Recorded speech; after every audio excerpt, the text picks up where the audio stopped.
All right, we're live. Welcome back, everybody, to another episode of the Illinois Green Party series. I'm your host, David Rych. I have a very special guest on tonight, Gayle McLaughlin, out in California, though she is from the Chicagoland area, or at least Illinois, right? From Chicago, yeah. No, that's great. So I'm here in Grace Lake, Illinois. Let me turn up my phone here.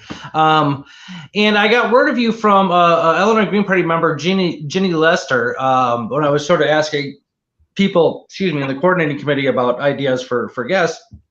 I'm like, especially any sort of like Green Party members across the country, the world, that kind of thing.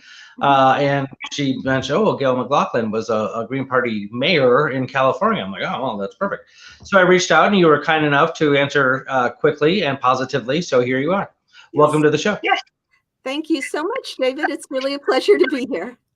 Yeah, good. So let's just kind of get it started here. Talk about if you don't mind, your political trek towards the Green Party, and then after that we'll go like your time in it and so on. Okay, yeah, sure. So just to, like I mentioned, I'm originally from Chicago, and my dad was a carpenter, so I kind of grew up with that union sensibility. And we had our ups and downs in the family. My dad would get laid off and such. So I didn't see the Democrats or the Republicans doing anything to help my family. And of course, as I was growing up, in my early years of high school, the Vietnam War was raging, and I started taking on an anti-war perspective. And by the time I went to college, I went first to Southern Illinois University, then to U of I in Champaign-Urbana, and and I went to actually a couple other schools too, but speaking of Illinois, those were two major schools, and I was very impressed with the anti-war movement, people standing up for peace, and that was very much a part of my conscience, I would say. And as I got a little bit older, I dropped out of school, I think, during the whole tune in, drop out, movement of the hippie counterculture. I decided to drop out of school, and I got involved with people that had a socialist perspective. And I joined the Young Socialist Alliance at the time, which was affiliated with the Socialist Workers' Party. And later I kind of moved away from that because the Socialist Workers' Party got very dogmatic in my view and in the view of many others.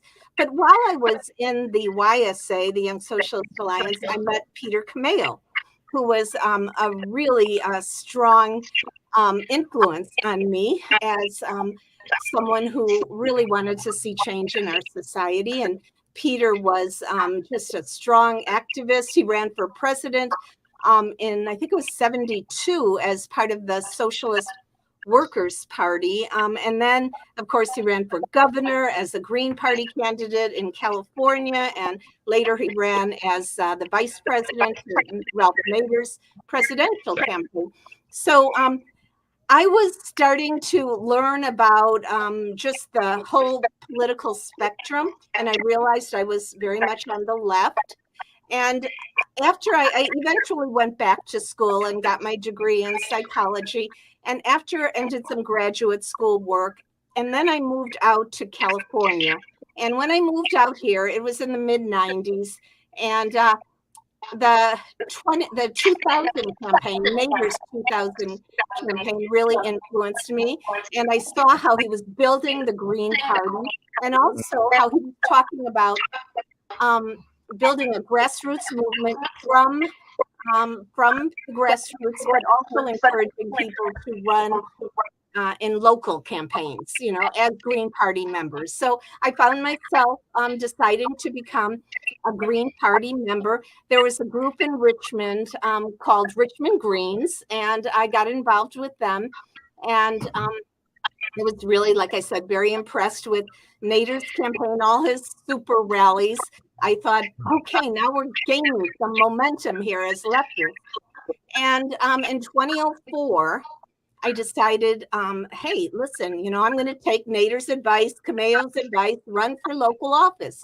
So even though local campaigns are nonpartisan, I was a Green Party member, and I made no, I didn't keep that quiet at all. I said, yeah, I'm a member of the Green Party. I think we have problems with our institutions, including our two-party system, but also our school system and, our healthcare system and all the problems of our society, our education system, needing free public college, needing healthcare for all these things were on my mind.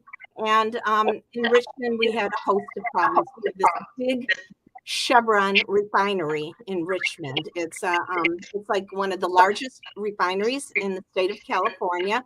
It refines 242,000 barrels of crude oil a day, and they get the huge profits. We get the pollution. We get the risk and all the problems of it exploding and leaks and all the other problems that big oil refineries create for communities. So I was starting to play a role as an activist before I ran for office for council as a council member in 2004. I was speaking out at a press conference, holding Chevron accountable, and I was standing up for the homeless and saying, we had a coalition called the Homelessness is Not a Crime Coalition. So I was getting involved in the local work, and then I think running for office was just an extension of that activism that I was already involved in. And so I ran as a council member in 2004. But before that, we in Richmond decided we needed to form an alliance that included people regardless of their party affiliation. There were some really strong progressive Democrats that were unwilling to change their party affiliation. They believed that the Democratic Party could be changed. I disagree, but nevertheless, I believe that that's what they believe, and they were standing for the same things that we stood for in Richmond Greens.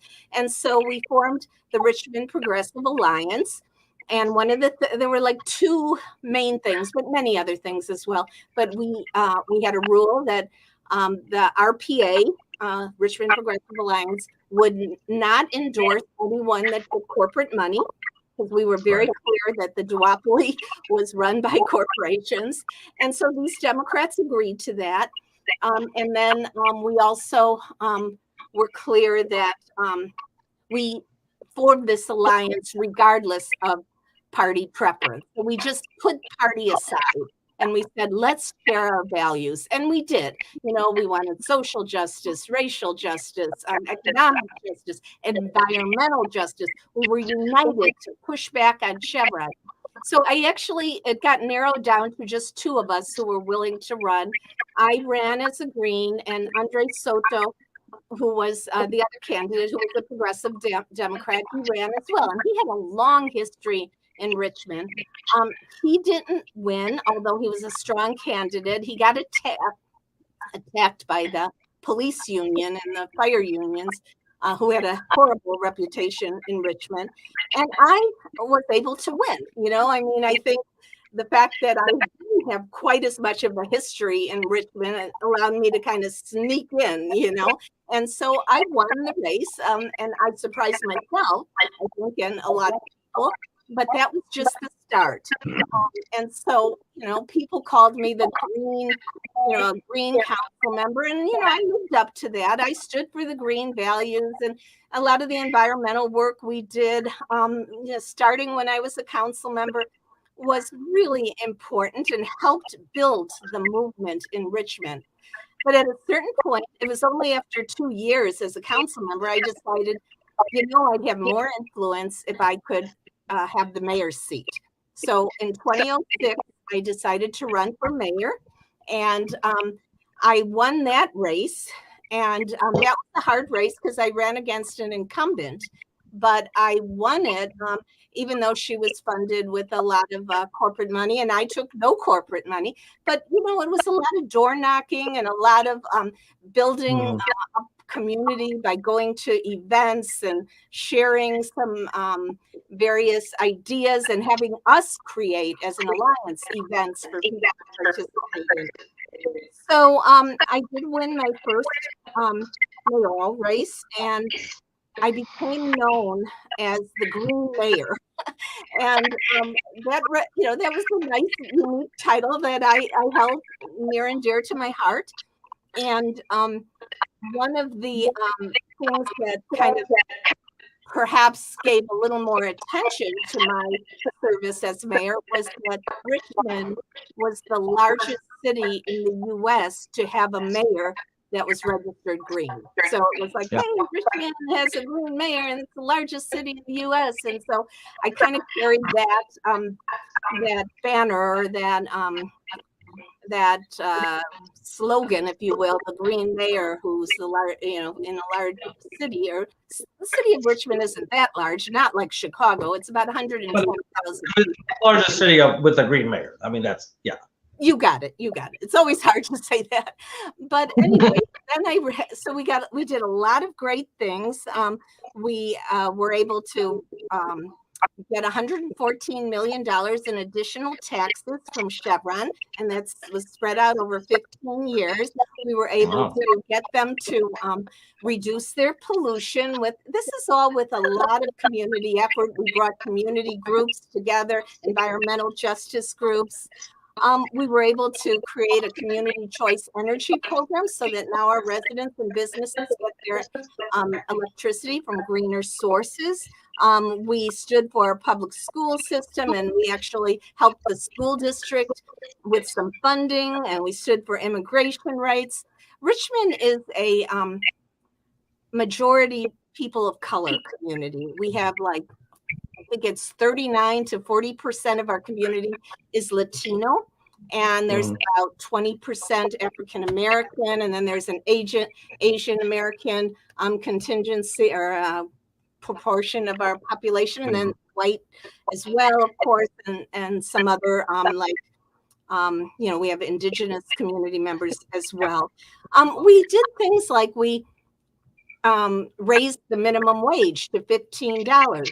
We also were able to pass rent control. We passed the first new rent control law in California in 30 years. And it all came from us doing the hard work of building a movement and educating people, letting them know, hey, we have 50% of our community that rents. The rents are going way too high. This will help us put some controls. And people get it when you talk to them. So we also did a really innovative program called the Eminent Domain Program, where during the I was mayor during the Great Recession. And so we had all these foreclosures happening. So what we did was seek to acquire underwater mortgages forcibly by eminent domain so that we, the city, could reduce the mortgages for our homeowners, keeping them in the home. Now, this was the plan, and we got national attention for it because we do have powers as a city to, acquire things by eminent domain. And we felt there was a public purpose in helping out our homeowners who were going to be displaced by foreclosure. And also, when foreclosures happen, our neighborhoods get blighted. You have all these boarded up houses, there's illegal dumping. So we really promoted that program. Unfortunately, the Congress, and Obama signed it. Congress passed a bill I think it was at the end of 2014, at the end of his term. Was that the end of Obama's term, or maybe it wasn't? He's 16. 2008 and 20. No, okay. 2016 might have been. Whatever it was, I don't know. Yeah, whatever. So, but in 2014, the Congress said any public entity, any public agency that acquires a mortgage by eminent domain will not get government insurance. And we were counting on FHA insurance because mortgages need to be insured, and without that, we were sunk. So the program was derailed. Although we still have it in the back of our minds, at some point we could potentially start it up again. And if we had the right Congress who wouldn't cause such a bill to go forward and have a president that was willing to sign it, which was the case in 2014, I mean, it could potentially go forward. But at this point, we weren't able to make that happen. But we had so many other things that we were able to make happen that I think our work in Richmond was, being seen as something as novel, innovative, really cities all over California were asking us, how did you do it? And we talked about building an alliance and no corporate money and, regardless of party affiliation, just come together, say, no, we're not going to be run by corporations anymore. And so we started influencing other cities as well. And other cities in California started building progressive alliances. And I think in other parts of the country as well. Now, you asked why and when I decided to not become or to change my registration. Oh, before that, I might mention that I did run for re-election in 2010 because I ran in 2006. I ran for re-election in 2010. I won my re-election campaign, and then I served until the end of till the beginning of 2015. In 2014, I would have, not been running at all because that was my last year as a mayor. However, the community kept asking me, Gayle, you can't run for mayor again because there's term limits in Richmond, but you could run for council again because, and keep in the mix of doing the good work. And at first I had enough, it's a lot of work, to be a mayor and, just to fight these battles. So I at first I said no, but then eventually I thought about it. I said, all right, I'll run. I mean, I understand we need to keep the momentum going and I have some credibility here, so I'm going to do it. And so in 2014, I ran on a slate for city council with two other Richmond Progressive Alliance candidates, and Chevron spent over $3.5 million. This is on a city race to try and defeat us. And we had educated the community about how Chevron spends all this money. There was a time in the past that all the council members were funded by Chevron. So we were, over the years, we shifted that. And in 2014, we made it clear that we're not putting up with this anymore. Chevron, you could spend your millions, but we have the people on our side. And we all won. Chevron candidates all lost. So that was a big thing. I went on the Bill Moyer show, and it was a really good experience to share that experience because it gave hope to people because they could do it too. Anybody can do it. And you might not have a Chevron in your community, but you might have some other big corporation who's trying to buy off your candidates. So that was, so I was still in the council. However, come 2016, as you know, Bernie Sanders ran, and I was still a Green Party member all this time. Come 2016, it was Bernie Sanders was running, and I was like, why doesn't he run as an independent? He serves as an independent in Congress, but as in his Senate seat, but he was running as a Democrat. And so at first I was like, taking a back seat on it, but I saw that he was building a movement. And I think he had the ability to do that. First of all, I think he, truly shared that desire to create a working class movement. But he also, we had just finished the Occupy movement, and I think that had built some momentum in the society. So these events led to him having a strong effect, I think, on building a movement. And I said, and other people in Richmond, the Greens in Richmond, were saying, hey, listen, how about if we get involved? We can't join the Democrats. We'll never do that. And of course, the Republicans are just out of the realm of even thinking. But we said, if we change our registration to no party preference, the way it is in California anyway, and it might be in other states, that if you're if you're registered NPP, you could vote in the Democratic primary. So we thought, well, those of us who decided to change our registration to NPP can vote for Bernie Sanders and, be part of this movement.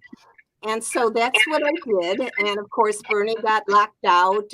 And then come 2020, he was running again. And I stayed NPP and voted for him again. In the meantime, I resigned from my council seat in mid-2017 to run for lieutenant governor of California without any corporate money. And I did this, again, to build the movement and to reach out to all the leftists, regardless of party preference. Bernie had made a big impact in California in particular, so I wanted to help build on that. And people were trying so hard to get me to run as a Democrat, and I absolutely refused. And I knew that I wouldn't be able to have as much high profile as the Democratic candidates. And so I knew I wasn't going to get a lot of votes. I ended up getting 4% of the vote, about a quarter of a million votes, which was pretty good. But more than that, I met so many wonderful activists up and down the state that after the primary, I formed with others the California Progressive Alliance, which is an organization that exists to this day. So then I, was chair for a year and a half of the CPA, and then now we have somebody else's chair, and we've had a couple chairs and still doing great work, bringing activists together throughout California. And then come 2020, and this is near the end of, I guess, your question of where and how I got to where I am. I decided to run for council again. After I left the council, I saw some decline on a few important issues. And so I felt I needed to get back in to share my views on these issues. So I won that race. And since I was sworn in 2021, so for the last 2.5 years, I've been serving on the council and doing good work, picked up where I left off and working with other progressives. We have a progressive council now that's working. We don't always agree. No two people agree on everything, but we share values and we're getting a lot of things done because we do agree on a lot. And we ran, most of us on the council ran without any corporate money. I think there might be one or two that are not part of the so-called progressive movement, but they have some overlap with us. But they I think, took some corporate money anyway. But for the most part, we have a good council and good things happening. And I think that's where things are. I'm still no party preference. I think it allows me to reach out to people regardless of their political party representation. But in my heart of hearts, I do not believe the Democratic Party can be reformed. And I always tell people that. And if they disagree, I say, okay, but let's work together on the issues that we care about. And that's how we get things done. All right. Well, that's great. Well, thank you for that. Yeah, no, I mean, I've said before, the mission of the Green Party is greater than the Green Party itself. It's the mission that you need to be focused on, but it's absolutely unacceptable to me as well to formally participate in the Democratic or the Republican Party. I used to be a Democrat, and then I went from Democrat actually to the Libertarian Party, and which I really loved the Libertarian Party. I'm a big advocate for personal liberties and freedoms and everything else. Nobody in the party was talking about the environment. So I'm like, hello. So it was just very important to me. So then I found the Green Party. I'm like, oh, well, okay, there's still a very libertarian underpinning to this, grassroots democracy, personal accountability, and that kind of thing. These are all localized economics. These decentralization, that's probably the biggest one. These are all very libertarian type ideals. So I'm like, okay, cool. And it's focused on the environment a lot because, it's the Green Party. Right. So I found my home there, and I've been here for, a little over 2.5 years now, I think, about 2.5 years. So, I'm having a great time doing this show and everything else, meeting wonderful people like yourself. And so I think that is true. That it's not necessarily party affiliation. I mean, the importance of it's just political parties are odd because all of them, because I mean, it's like becomes like this kind of religious cult kind of thing. Like you have to like adhere to everybody. You only your own people, and you can't, that kind of weirdness. So it's just odd. When all elections should be focused on the individual candidates and what they stand for. Like that's about it. So, but I understand you got to kind of get together and to get things done. Parties do serve a good purpose, but I'm looking for. I mean, you talked about the libertarian. I mean, we have a number of parties. They're not getting enough traction, but I do believe in a multi-party system. And there were some strong third parties in the past, like the Liberty Party and the Populist Party, and so we could start seeing something happen in today's world. And one of the things that I thought might be very useful is if a lot of these third parties would come together and form a mass third party, And I that too. Like, why don't we just all get together? Yes. We seem to agree on just about everything. There's some differences, of course. Yes. We want to make clear that we're not going to stand for things that maybe another third party stands for that we totally disagree with. Yeah. Yeah, for sure. But I'm trying to think. Like, I mean, even within the Green Party, I mean, there are socialists, there are Marxists, there are but there are also capitalists or anarchists. I mean, there's all sorts of people. Right. I notice a lot that economics seems to be one of the things, or labor. It seems to be one of the areas in which parties tend to disagree. The most libertarians that I know of are just like staunch capitalists. But they also have a different idea of capitalism that I think a lot of people have. It's more grassroots than it is anything else. They seem to be very opposed to like corporate capitalism. Corporate, they don't like that. They don't like power any more than we do. Right. Okay. They want the individuals to have the power to control their lives. Yeah. I wouldn't personally call that. We could talk about economics now. Yeah. There's so many different schools of it. That's another thing. Like if you look up like all the different schools of socialism, holy cats.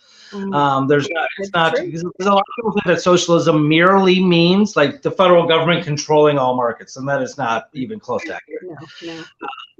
Socialist schools tend to be centered around labor. That's really the essence of most socialism. And a lot of them are anarchists. So they don't want any external forces telling them what to do with their products or services or whatever. The idea is that the laborers still own their labor and therefore have as much say in the company as a supposed owner or manager or whatever. Yeah, and I know Richard Wolff, if you watch him at all, often Economic Update, I think it's called. He often talks about worker co-ops as as kind of an embryonic thing to build up socialism or build up worker power. And one thing that I think, you're talking about power, I think one of the things we have to do is we want power for our movement, not individual power, but and how do we do that? We have to get it from those who have it. And, that's the ruling class. And I think with the fact that we have a working class who's, and that not only includes people working, but the unemployed, the retired, students, etc., we have that common thread. We are workers. We have to sell our labor, as you're saying. And so we should be trying to find that commonality and build a movement around that. I think some of the identity politics, although these social movements are so important, I mean, in a city like Richmond with large numbers of people of color, I fully support the struggles and the social movement for Black Lives Matter and the immigration rights. These are so important, but we can have them as part of a larger movement. I mean, they can continue to support strongly the issues they support, and we can support them in that if we're not a person of color. Women's rights, the same thing. We want men to support our rights. But we can also be inclusive of others in building a larger movement, which we need to take the power from those that have it now, which the Democrats and Republicans are in line with, and that's the corporatocracy. But if we can grab that power for ourselves, our movement will be able to accomplish, lots of things. We're doing it anyway. but we're facing lots of problems, as you know. No, it's a pretty nasty political, socio-political, economic climate nowadays. I mean, it's real nasty. And I think with what's going on with Trump and the indictment and stuff, I think it's about to get a lot nastier. He's got 37 charges against him, and only a handful of them have to be shown to be true. And he's screwed, and his followers are not going to do okay with that. Not going to be okay with that. So like, I mean, and that's just one little slice of the pie, the messy pie that we're in right now. It's not great. And then of course happening over Russia and the coup and everything. The whole world's just going crazy. Yeah, and all the money that is being spent on Ukraine, and when we have so many needs in this country and the billions of dollars that are going to fight this war, and when diplomacy and negotiation should be happening, and it's not, and it could bring us to the brink of World War III. So I have concerns about that, and I think we all do. And of course, the climate crisis is constantly showing us how things are getting worse. So I just really feel that we're in these uncertain times, and we have to build our numbers. We have to and find genuine solidarity with one another, and then we can accomplish a lot. I mean, one thing I forgot to mention with what we accomplished in Richmond, and there's a whole host of things, but I don't want to go into them all. But we reduced our violence. We had a lot of street violence, and we were known as a very dangerous city, and we reduced homicides 75% during the 8 years I was mayor by addressing the root causes of crime, giving people opportunities. We had outreach teams into the neighborhoods to quell the violence before it started with conflict creation. So we had some really innovative things that other cities took on as well. And those are the kind of things that we can do. We can address the root causes of all our society's problems if we have the numbers and come together as a movement and say, we don't need more police. I mean, yeah, police are needed, but we really shifted in the last few years money from the police department in Richmond for some other programs like helping the unhoused and youth jobs, and also mental health crisis teams. So we had a lot, and also our Office of Neighborhood Safety, which are these outreach teams. So we know how to do it. And in Richmond, we have a council that is willing to cast their votes to do it. But to get to that point, we had to build a local movement. And so I would say that any city can do it, any state can do it on a large level, and the country can do it on a massive level if we all just recognize that we have more in common than we have in terms of our differences. I think that's absolutely correct, and it's just a matter of, like I said, there's some like slight differences in belief or opinion about certain things that kind of like undermine the attempt at getting solidarity amongst more people. That is the climate change deniers. Like, okay, nobody would admit that they prefer a polluted environment over a clean, healthy environment, but if you don't believe that it's becoming a problem, then you're not going to act on it. Right. So like we definitely have that in common, that we all want a healthy environment, a clean environment. Nobody wants pollution. That's stupid.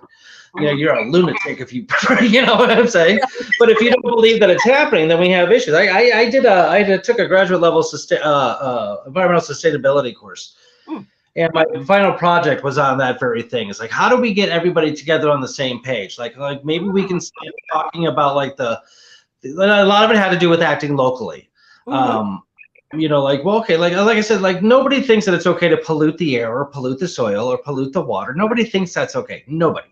Right. Okay. So let's start at the local level and try to convince each other that this pollution is happening and how do we get rid of it? Because climate change is kind of the sum of all the problems going on local levels, if you will. That needs to be tightened up a little bit. Yeah. And the project got a nice response. People agreed. It was really cool. But to get that to happen, I want to ask you, do you know any other, let's just say progressive for now, progressive politicians in offices anywhere else in the country, because there's Peter Schwartzman from Galesburg, Illinois, who is a Green Party member, and he was actually the first guest on this show.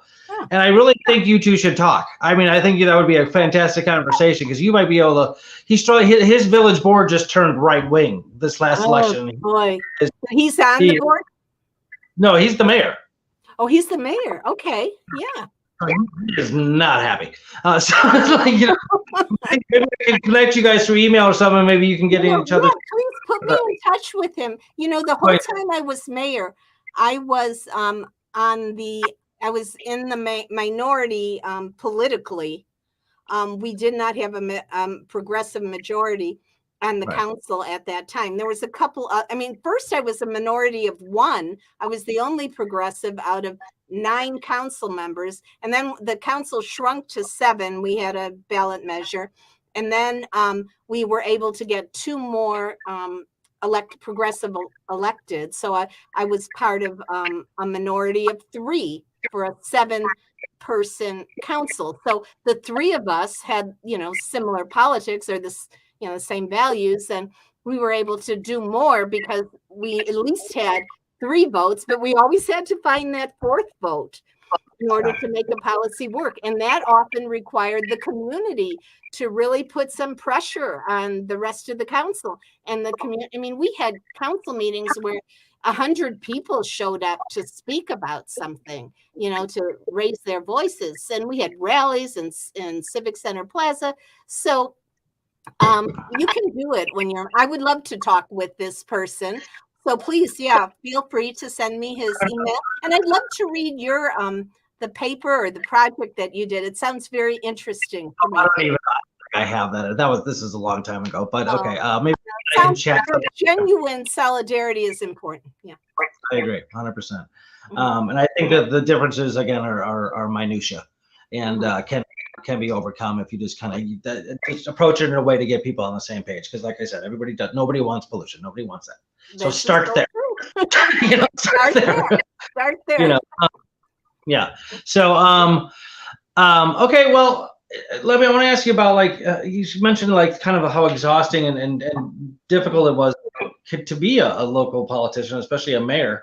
Was that your full-time gig, or was that like, because I know that I just found out, like, not even probably within the last 10 years, I guess, that like in some of the towns around where I live now, especially by Old Town, Mundelein, Illinois, that the mayor is really more of a figurehead. It's like he's like the breaking vote, but the board really does all the work. And I'm like, oh, I didn't know that. In fact, the mayor has a full-time job and is mayor on the side. I'm like, oh, I didn't know that either. I just assumed it was like being a federal level, but I guess, okay. So what was it like in Richmond? So this was an elected mayor. We have an elected mayor, and in some of the smaller cities in California, it's you know, they elect everybody as a council member, and then from year to year they change the mayor. They have a vote among the council members, and it's kind of like they rotate, take turns at being mayor. But in Richmond, it's an elected position, and because of Richmond's really it was and still to some extent is a really hard scrabble city. You know, I mean, I mentioned we were seen as one of the most dangerous cities in the U.S. in the top 10, I think, and we had to shift that. That was a big thing while I was mayor, to reduce the violence. People, you know, were coming to council, and we did a lot of work, and we succeeded in that, and we're still reducing it further, as you know, as we're in 2023. So in terms of how the pay is not very good, as a council member, it's really low. As a mayor, it's a little bit higher, but it's still like a part-time pay. And I did not hold another job. I worked I would say about 80 hours a week as mayor. You never stop being mayor, just like you never stop being a council member. Once you're elected, it's, you know, in the middle of the night, if you have you know, if you're got something on your mind, you get up and you email, and you know, respond to emails, and, you know, on the weekends you're doing all kinds of events and whatever. But so I did not take another job. When I first started as a council member, I had a part-time job, and along with my council job, but I let that go at a certain point because even as a council member, if you really want to make things change, you have to put the time in. And I realized that as a council member and even more so as mayor. So I did not, and I do not now have another job. I put all, I live very cheaply. Luckily, I'm a renter. My husband and I rent, and we are in a rent controlled apartment, so that helps a little bit. But with inflation so high, it's hard. Come the end of the month, we're scrambling. But especially in California, you know what the gas prices are like in California. Holy cats! Please, they're off the charts. So we know that things are really hard, and I'm able to get past my own struggle. My husband and I are able to make ends meet because there's so many people in Richmond who can't make ends meet. We have lots of homeless. We have lots of low income people on the threshold of becoming homeless if they can't make their rent. So we have a host of problems. So I recognize that there are people that are very vulnerable, and I want to help them lead more productive and quality lives. So that's where I throw my effort, and I do it, with as much time as I can. But I think over the years, I have learned that I need to take some downtime or I get too stressed out. So I kind of balance my life a little bit, but I do work hard still, and it's a labor of love. Well, that's well said. That's very well said. Yeah. Very cool. So I have a comment here from a Cecily. I think that's how you pronounce it. I live in Joliet, Illinois. I love Cornel West for president running with the Green Party. Okay, so what do you think about that? I adore Cornel West. I've had an opportunity to meet him. I think he knows who I am. I don't know if we've ever had much of a time to have a conversation, but we invited him. We thought maybe he could come to the California Progressive Alliance convention. He was unable to come, but ever since then, he calls me Sister Gayle, and I am very happy to have that title. I think he's great. When I heard he was running, I was delighted. I'm glad he's running on the Green Party. I know you have more ballot access, and so I think he just speaks from his heart, and he has a beautiful way of expressing himself on the issues that I think we all stand for. Yeah, no, he's an impressive guy. I mean, he's a philosophy professor, yes. And I have a philosophy degree, so I already just in a biased sense like him for that. Mm-hmm. What I love about that is that in philosophy you study like rationality, like you literally study how to be reasonable. So I'm already like, well, good for you. We have somebody who's already like trained to be reasonable. Not a business major or a lawyer. Good Lord, why would you want a lawyer? The lawyers just learn how to manipulate people. That's what they do. But I love philosophy. People that have that understanding of philosophy. It's an important piece of the academic world, I would say. Oh, absolutely. So yeah, I'm excited to see what happens with him. I don't know. I mean, I've seen him before. I've heard of him before. I need to do more research into him. I found some links. I saw some interviews with him. But yeah, no, he's a cool dude. Just brother so and so and sister so and so. He's just he's a great guy for sure. And I'm excited to see what happens there. I know he's still got to go through the process of getting involved. Oh yeah, of course. It's like, he's running for the Green Party. I'm like, whoa, everybody slow down. He has, but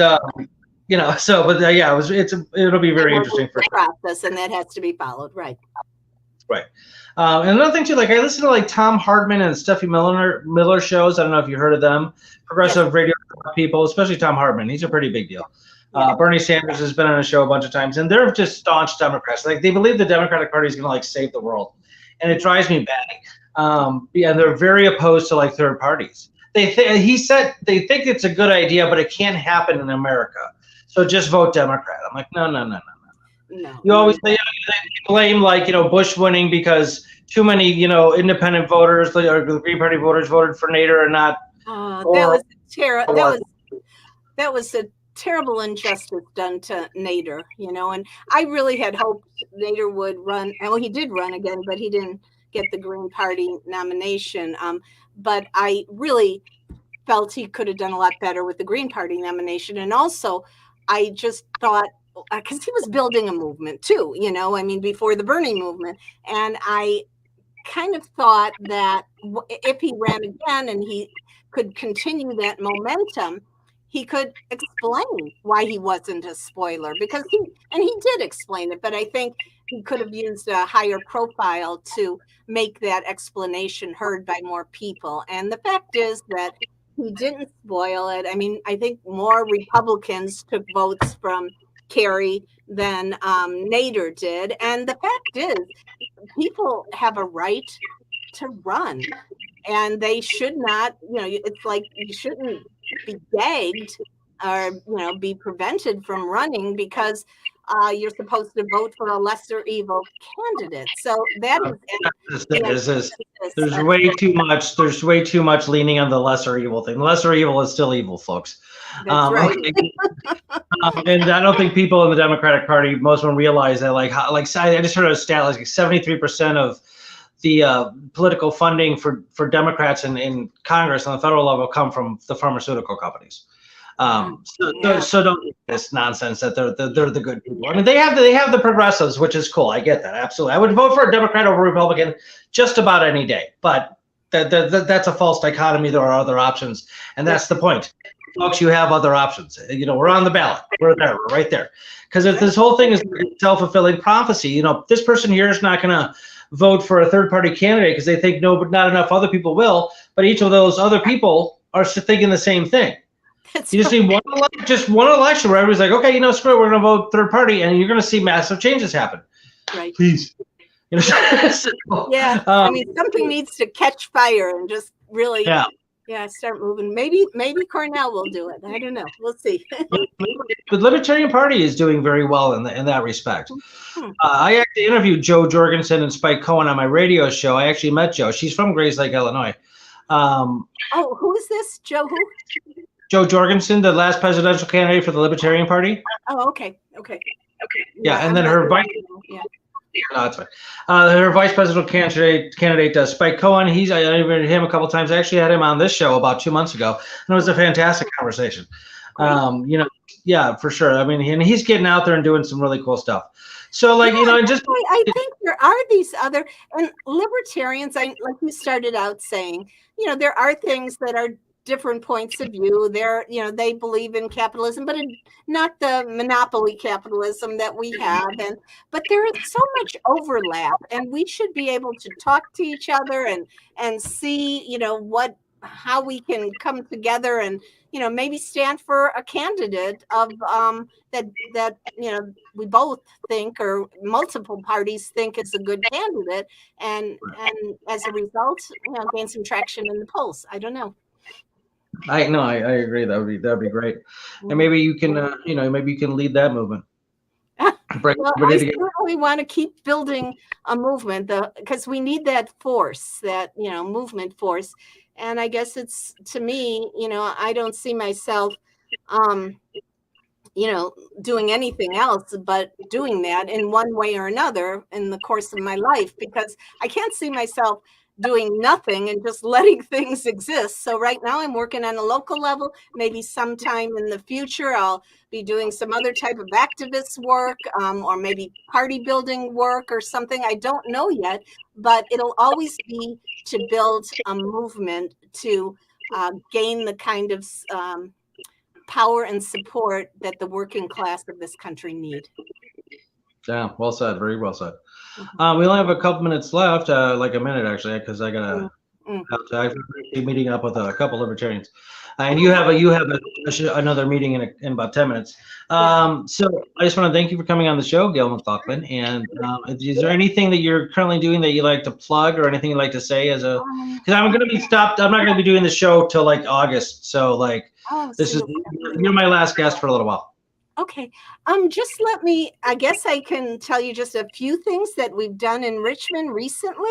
We have a green-blue New Deal that we have put forward. I brought that forward a couple of years ago to the council. It's green and blue because we have 32. It's not blue for Democrats. It's not even blue for Labor, but it's blue for water, because we have 32 miles of shoreline along the San Francisco Bay in Richmond. Richmond is right across the bay from San Francisco, and we have more bay shoreline than any other city on the bay. So we now are trying to find jobs, and we have a consultant working on it for, green sustainability, water-based type jobs, whether it's building ships or, helping to change the kind of engines from fossil fuel to electrification type ship. I don't know for sure how that's going to work out, but I know there's some new types of engines that ships need that are less polluting. And also we want our whole port. We have a port. We want the port electrified with solar. So we have this Green Blue New Deal that's working on this. And I'm bringing an item to the City Council on July 11th for a shoreline restoration plan, because we have all kinds of toxins on our shoreline. We have a history of industrial, heavy industry, and many industries left, but they left us their toxins as well. So we need to, pressure the agencies, the state agencies, to clean it up, and then do nature-based restoration of our shoreline. So those are a couple things I'm working on now that I'm real excited about. There's a couple little small things there, yeah. Is Richmond the port city where that was like shut down by Occupy? No, that was Oakland, but we were supporting. Okay, that's right, yeah. Because we have to cool. supporting labor. That was the ILWU, I think, the Longshoremen's Union that did that. It was great. Yeah. See, with community, with solidarity, you can do so much. Like, what would fix so much stuff is a general strike. If we can get like half the labor force to just take one day off work with the same day, you will shut down the economy. The government will freak out and do everything we want them to do. I guarantee it. I hear you 100%. I'm with you on that. Absolutely. Okay, so Gayle McLaughlin, again, thank you so much. It was great talking with you, and I'm gonna get in touch with Mr. Schwartzman and connect you guys, and maybe we can work out something for because I know people from all over the place. Maybe I can help you kind of. Yeah. I love it. Yeah, please send me any contacts you might have, and I'll be happy to talk with them. So. Sounds good. All right. Thank you, everybody, for tuning into the Illinois Green Party series. I'm your host, David Rych. Going to be taking about 5-6 weeks off, but I think there's going to be another host in the interim. So keep watching, and until next time, be good, be green. Okay. Bye-bye.